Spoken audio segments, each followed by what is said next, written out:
Radar ANEFAC.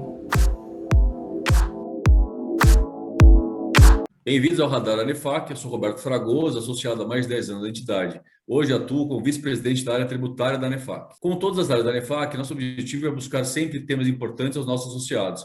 Hoje teremos mais um episódio da série que está sendo apresentado a vocês pela diretoria da entidade. E agora vamos conhecer meu parceiro do bate-papo.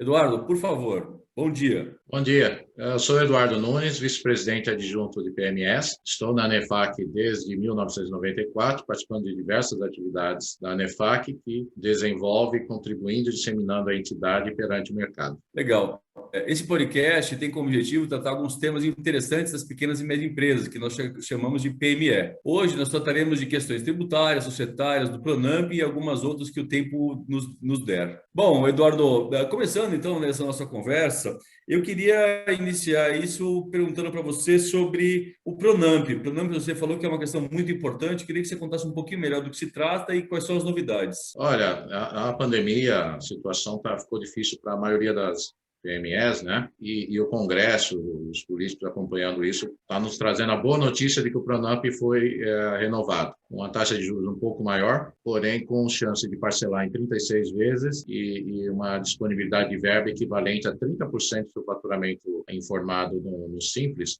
de 2020 ou de 2019, dos dois o maior, o que for mais conveniente para micro e pequena empresa. Interessante. E esse tipo de pedido de financiamento, existe alguma garantia atrelada? Existe alguma condição que seja importante a gente saber? O governo, consciente da dificuldade real e urgente das PMEs, flexibilizou as garantias basicamente a responsabilidade do sócio. Então, não há uma exigência de garantia real. Na verdade, existe um fundo garantidor que também vai tranquilizar os bancos que participarem do processo, né? As fintechs, as instituições financeiras, e é isso, né? Inclusive, o Pronamp prevê que nos casos atrasados, os casos das empresas que não conseguiram honrar a totalidade das prestações do Pronamp anterior, poderá ser renegociado para até 72 meses nesta oportunidade. É claro que hoje, 12 de maio, né, está dependendo de sanção presidencial, mas muito provavelmente vai sair da forma como está sendo noticiado. Bom, deixa eu mudar um pouco de assunto e fazer uma outra pergunta. A gente sabe que você é um cara que conhece bastante esse segmento, né? E eu queria te perguntar um pouco sobre a questão de dados, né? A utilização de dados contábeis, dados fiscais no processo de tomada de decisão. Se você tem aí uma experiência bastante forte na questão de sistemas, e quando isso é importante, deveria estar presente nas agendas dos administradores desse segmento de empresas, né? Fragoso, você sabe que isso é uma das coisas mais difíceis que tem, um dos verdadeiros desafios de um gestor empresarial, né? Ele contar com informações de qualidade para um processo de tomar decisão e de formação de preços, né? E no microempresário, pior ainda, porque ele não dispõe de departamentos, de estrutura de pessoal que possa ficar focado nisso. Então, o que ele tem que trabalhar? Ele tem que trabalhar como multitarefa, né? Fazendo um pouco de tudo, e ele tem que trabalhar com informações e sistemas leves nos dois sentidos, leve no sentido de se hospeda nas nuvens e leve no sentido de custo. E existem ferramentas no mercado que oferecem isto, né?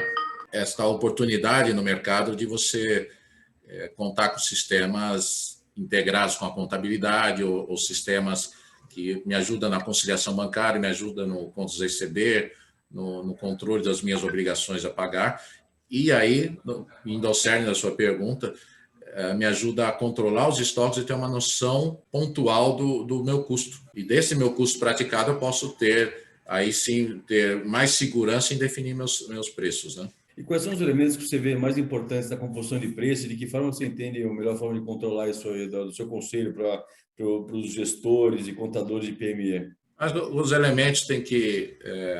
vai desde dicas simples, como ter um certificado digital em dia, você ter a conta bancária integrada ao sistema, e vai também a maneira como o empresário trabalha com seus dados. Ou seja, hoje você cada vez mais trabalha com as coisas digitais, e tem que ser assim. Então, o seu controle tem que passar por uma observação desse sistema e não mais por anotar na agenda, anotar num caderno e tal. É claro que isso é uma mudança cultural, mas quanto mais integrado você trabalhar, menos reprocessamento você terá. E aí isso inclui tudo, inclusive o planejamento tributário e tudo, né? Mas aí, Roberto, me veio uma ideia, é o seguinte: o aspecto tributário ele é muito sério, muito importante. E antes mesmo de falar dos tributos, as empresas agora estão caçando oportunidades e essas oportunidades envolvem, inclusive, rever créditos tributários, algo que possa ser observado aí para as pequenas e médias empresas. Roberto, você tem alguma dica para a gente nesse sentido, do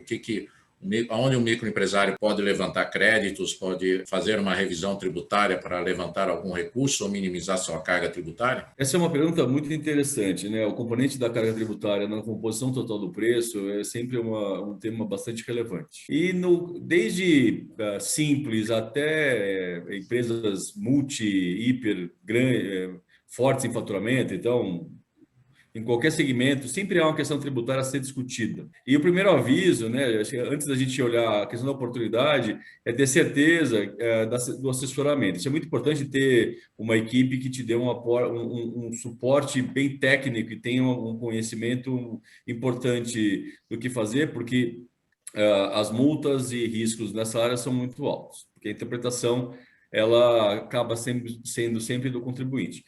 Mas, olhando já pelas oportunidades, as empresas que trabalham no segmento do simples à média empresa, talvez não consigam ter a estrutura tributária que as grandes empresas têm, mas as oportunidades são as mesmas, né? Olhando no campo das empresas aqui que têm um faturamento, que já são obrigadas a ter o lucro real, e, consequentemente, a grande maioria já está pelo lucro, já tem obrigação de pagar o PIS/COFINS pelo não cumulativo, abre uma série de oportunidades para redução da carga tributária. Então, a reavaliação dos créditos de aquisição de mercadoria ou de gastos necessários. Na questão de ICMS, existe também uma grande discussão sobre o que dá crédito, se as alíquotas na saída estão certas, e também eu tenho visto muito disso, Eduardo, no varejo, por exemplo, na indústria vende para o varejo e a indústria está sujeita à substituição tributária, né? E eles erram no ST. É normal, porque o ST é um dos lugares mais confusos de ir, principalmente o ST interestadual. E quando tem esse erro, eventualmente o varejo não pega, porque para ele já é considerado custo. Agora, existe uma série de questões importantes de avaliar se as alíquotas do ST no interestadual estão certas, o que faria uma redução, e já vi reduções expressivas no custo da mercadoria. Tem questões de imposto de renda que a gente sempre discute, né? É básico, mas é importante, né? Lucro presumido ou lucro real? Isso faz uma mega diferença, né? Principalmente quando a perspectiva de lucro da empresa já não é tão grande para esse ano, e a gente fala, não, mas pelo presumido é fácil de calcular. Mas ele pode ser negativo, né? Porque eu posso acabar pagando muito mais do que deveria. No presumido, eu não tenho como calcular sobre o meu lucro, é sobre o meu faturamento. E se eu escolher, está escolhido, não dá para mudar. E mais, né? Essa questão do lucro real do presumido tem que ser visto sempre de forma associada à mudança do PIS/COFINS sobre o ICMS, né? Quando a gente opta pelo lucro real, nós temos também que entender que o PIS/COFINS vai para 9,25, mas isso não quer dizer que o tributo vai ficar mais caro, porque se tiver uma base de créditos maior, o tributo pode até ficar menor. Eu tive um cliente, por exemplo, que ele sempre fez pelo lucro presumido, e ele esquecia, ele falava, não, mas o PIS/COFINS é caro, né? Aí nós fomos ver, o PIS/COFINS dele era zero, porque ele vendia para a indústria, um tipo de indústria onde o faturamento, o PIS/COFINS para a indústria é zero. Então, na verdade, ficou muito melhor pagar pelo lucro real. E ainda podia manter o crédito. Quer dizer, são questões hiper importantes. E, por último, né, o grande debate do PIS/COFINS sobre o ICMS. É um tema importante. Os tribunais, em tese, têm mantido o direito do contribuinte tomar o crédito, não pagar PIS/COFINS sobre o ICMS. A questão do ISS ainda não foi julgada de forma final, mas deve ser o mesmo caminho. De qualquer forma, cabe ainda um julgamento final dos impactos de declaração que foram opostos pela Procuradoria-Geral. Uma vez decidido isso, está resolvido. Eduardo, eu passo a bola para você, para as suas considerações finais, e ouvir um pouco de você também, como é que você vê essa questão tributária nos seus clientes. Roberto Fragoso, eu complemento também a questão tributária, como é delicado o simples, né? O simples nacional, porque quando uma empresa começa a aumentar seu faturamento, por exemplo, passa no 3,6 milhões ano para 4,8, ela está chegando no limite do simples. E é comum o micro e médio empresário, pequeno empresário também, pensar, não, espera ser desenquadrado para aí eu pensar na questão do lucro presumido ou lucro real, né? E não é bem assim, porque pela alíquota do simples, ela é progressiva, então quanto maior o faturamento, maior o percentual. Então, se você passou de 3,6 milhões, muito provavelmente você já deveria ter trocado o sistema, senão você vai pagar muito mais imposto, dependendo do anexo e do tipo de atividade. E isso que você falou, Roberto, é bem aplicável para comércio, por exemplo. O comércio tem margens reduzidas, poderia se creditar do PIS/COFINS desses impostos, e, no entanto, está lá no Simples, que faz um cálculo global com alíquotas progressivas. Então, é um caso bem típico de cenário em que a troca tributária deveria acontecer, e antes até mesmo do fim do ano, quando isso é possível.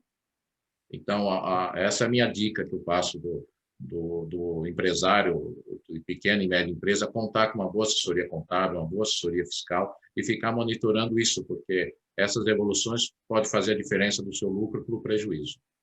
São 2%, 3%, 4% que faz toda essa diferença. E é isso. Então, o brasileiro é um herói. O brasileiro tem tudo para dar certo. Perfeito.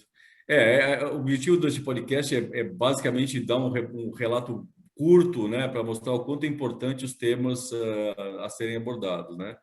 E eu queria agradecer, então, Eduardo, pela gentileza de participar dessa conversa e convidar a todos que continuem acompanhando os episódios do Radar ADEFAC, que são as terças e quintas.